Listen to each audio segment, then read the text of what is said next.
The WNBA just witnessed one of the most controversial playoff games in recent history, and what A'ja Wilson did to the Indiana Fever has fans calling for immediate action. This wasn't just physical basketball, this was something else entirely. When the Las Vegas Aces hosted Indiana for Game 1 of their playoff series, everyone expected dominance from the defending champions. What they got instead was a masterclass in dirty play that backfired spectacularly. The Fever didn't just win 89-73, they exposed exactly how desperate Vegas becomes when their championship swagger gets challenged. And the footage? It's even worse than you think. Before we dive into the shocking plays that had the entire arena gasping, drop a comment with Fever if you think the refs need to start protecting players from this kind of dangerous behavior. Because what you're about to see will make you question everything about how this league handles its biggest stars. The night started with A'ja Wilson holding her MVP trophy high, soaking in the applause from the home crowd. It was supposed to be her coronation, her moment to remind everyone why she's considered the best player in the league. But that trophy presentation would be the last thing Vegas had to celebrate.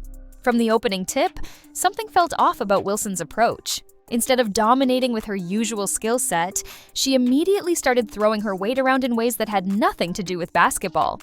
The first incident happened just 3 minutes into the game when Lexi Hull drove to the basket. Wilson didn't go for the block, she went for the body, sending Hull crashing to the floor with what looked more like a football tackle than a defensive play. But that wasn't even close to the worst of it. The real controversy erupted in the second quarter when Wilson set what should have been a routine screen. Instead of standing still, she leaned into Hull with her shoulder, then pushed her again after the whistle had already blown. The refs somehow missed it completely. Then came the play that had everyone talking. Wilson literally hooked Aaliyah Boston's arm on a rebound attempt, then threw herself to the ground like she'd been fouled. The replay showed Boston barely touched her, yet Wilson was on the floor acting like she'd been hit by a truck. This wasn't championship basketball. This was desperation disguised as physicality. What happened next would shock everyone who thought the Fever would crumble under this kind of pressure. Instead of backing down, Indiana started smiling. Kelsey Mitchell, who would finish with a playoff career-high 34 points, began demanding the ball even more after each cheap shot. Odyssey Sims tightened up on defense, getting right in Jackie Young's face despite the constant shoving on screens. The more Vegas tried to intimidate, the more focused Indiana became. It was like watching a bully realize their tactics weren't working anymore. The turning point came midway through the third quarter when the refs finally called Wilson for an obvious moving screen. The Las Vegas crowd erupted in boos, but the replay was clear as day. She'd practically tackled Hull while pretending to set a pick. Head coach Becky Hammon was screaming at the officials, but even she had to know her team was crossing lines. The Aces had gone into this series talking about how Indiana hadn't seen the real Aces yet. Well, if this was the real Aces, it was an embarrassing look for the defending champions. But here's where the story gets even more interesting. Sources close to the team revealed that Hammon had actually encouraged more physical play in practice leading up to this game, believing Indiana's depleted roster couldn't handle the pressure. The Fever were missing 6 players due to injuries. Their depth was completely shot.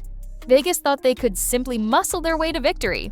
What they didn't count on was Indiana's resilience turning that physicality into motivation. Every shove, every flop, every dirty play just added fuel to a fire that was already burning hot. The fourth quarter is when things completely fell apart for Vegas. Wilson, frustrated by Indiana's refusal to fold, started jawing at officials after every call. At one point, she threw her hands up so dramatically after a clean block by Boston that even her own teammates looked embarrassed. Jackie Young joined in the theatrics, falling to the ground after minimal contact from Mitchell, who just stepped over her and drained a three-pointer while Young was still on the floor complaining. The home crowd, which had been deafening earlier, grew quieter with each Indiana basket. You could feel the confusion in the arena. This wasn't how the script was supposed to go. Mitchell's performance deserves special recognition here. After being on the receiving end of multiple cheap shots throughout the game, she responded the only way that matters, on the scoreboard. Her 34 points weren't just impressive statistically, they were a statement. Each bucket felt like a direct response to Vegas's tactics. When Chelsea Gray tried to get physical with her in the backcourt, Mitchell simply smiled, crossed her over, and pulled up for a mid-range jumper. When Wilson tried to intimidate her in the paint, Mitchell used her speed to blow by for an easy layup. It was basketball karma playing out in real time. The post-game interviews revealed just how rattled Vegas really was. Wilson, usually composed with the media, gave short, frustrated answers. When asked about the physical play, she deflected, saying, "That's playoff basketball." But her body language told a different story. Hammond tried to downplay the loss, calling it just one game, but admitted her team needed to play with more composure. Meanwhile, in the Fever locker room, the celebration was measured but meaningful. They knew they'd just done something special, not just winning on the road, but exposing the champion's biggest weakness, their inability to handle adversity without resorting to dirty tactics. What makes this even more significant is the timing. With the 2025 season seeing increased scrutiny on player safety and officiating consistency, this game became an instant flashpoint for larger discussions about star treatment and accountability. Social media exploded with clips of Wilson's various infractions, with fans pointing out how different players would have been ejected for half of what she did. The league hasn't made any official statements yet, but sources indicate they're reviewing the footage closely. The question isn't whether Wilson crossed the line, it's how many times she crossed it and why nothing was done about it in real time. The statistical breakdown tells its own story. Vegas committed 23 fouls to Indiana's 16, but that number doesn't capture the severity of the contact. The Aces also had 4 technical fouls called, their highest total in a playoff game in 3 years. More telling was their shooting percentage, just 38% from the field, well below their season average. When you're spending more energy trying to intimidate than trying to score, the results speak for themselves. Indiana, despite being shorthanded, shot 46% and dominated the boards 41-33. But that wasn't the whole story of how this series dynamic has completely shifted. Remember, 72% of teams that win Game 1 in a best-of-5 series go on to advance. Vegas now faces the pressure of needing to win 4 of the next 4 games maximum, and they have to do it knowing their intimidation tactics failed spectacularly. The psychological advantage has completely flipped. Indiana came in as massive underdogs, expected to be swept aside.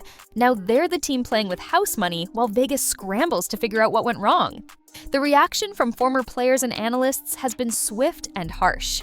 Rebecca Lobo called Wilson's play uncharacteristic and concerning, while Diana Taurasi, never one to mince words, said on her podcast that Vegas looked scared out there. Even Charles Barkley, covering the game for TNT's expanded WNBA coverage, couldn't hide his surprise, saying, "I've seen championship teams fold before, but not like this. This was embarrassing." The consensus seems clear. Vegas didn't just lose a game, they lost their composure and possibly their aura of invincibility. Looking ahead to Game 2, the pressure is entirely on Las Vegas. They can't afford to go down 2-0 at home, especially not to a team missing key players. But here's the problem. If they try to play clean basketball now, it might look like they're admitting guilt from Game 1. If they continue with the physical approach, they risk more fouls, more technicals, and more importantly, more motivation for an Indiana team that's already proven they won't back down. It's a lose-lose situation that Vegas created for themselves. The injury report adds another layer of intrigue. While Indiana is still missing several players, Vegas is dealing with their own issues. Wilson appeared to tweak her ankle late in Game 1, though she stayed in the game. Gray has been dealing with a nagging shoulder problem all season. If the Aces can't rely on their physical intimidation and their stars aren't at full strength, how do they adjust? The answer might determine not just this series, but the entire trajectory of their championship defense. What's particularly telling is the silence from Wilson on social media since the game. Usually active on Twitter and Instagram after games, win or lose, she's been completely quiet. No congratulations to Indiana, no promises to bounce back, nothing. Sources close to the team say she's extremely frustrated with how the game was officiated, but the footage suggests she should be more frustrated with her own decision-making. When you're the MVP, you're supposed to lead by example. The example she set in Game 1 was exactly what championship teams shouldn't do. The Fever's approach moving forward will be fascinating to watch. Do they continue to absorb the physical play and trust their skill to win out? Or do they start giving some of that physicality back? Coach Christie Sides has always preached discipline and execution, and it paid off in Game 1. but playoff series have a way of escalating, and if Vegas gets even more desperate, Indiana needs to be ready for anything. The good news is they've already proven they can handle whatever Vegas throws at them, literally and figuratively. This series has suddenly become must-watch television for reasons nobody expected. Instead of a coronation for the defending champions, we're watching a potential collapse in real time. Instead of the MVP dominating, we're seeing her resort to tactics that belong in a different era of basketball. And instead of the undermanned underdog folding, we're witnessing one of the gutsiest playoff performances in recent memory. Game 2 can't come soon enough. If you think the refs need to protect players from this kind of dangerous play, hit that subscribe button and ring the notification bell so you don't miss our breakdown of Game 2. Because if Game 1 was any indication, this series is about to get even more controversial.